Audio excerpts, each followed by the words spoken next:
The village of Blackwood was never truly empty, but tonight, the fog felt heavy, like a shroud draped over the cobblestone streets. Lydia tightened her overcoat.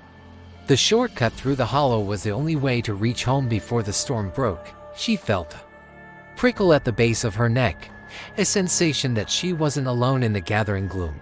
Faint whispers drifted on the wind, too soft to understand, yet too clear to ignore. Leaving the paved road behind, she stepped into the hollow. The mist here was thick, smelling of damp earth and ancient secrets. Above her, gnarled branches arched like skeletal hands, reaching out to scrape against the sky. The further she went, the more the trees seemed to close in, their trunks twisting in impossible ways. A shadow shifted behind a massive oak. It was taller than any man.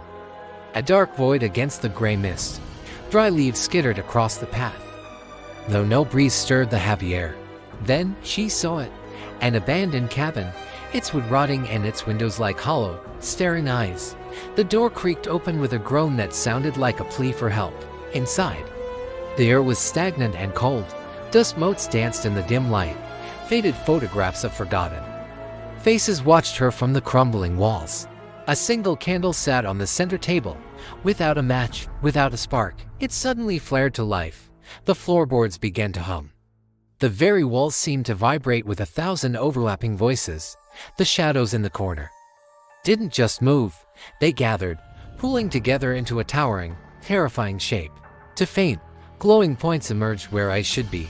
It reached out a hand made of mist and malice. Panic surged.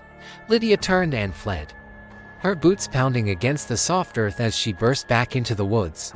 The forest had changed. The path was gone, and the trees shifted like teeth in a closing trap. She could hear it behind her, a sound like rushing wind and 1,000 whispers screaming her name.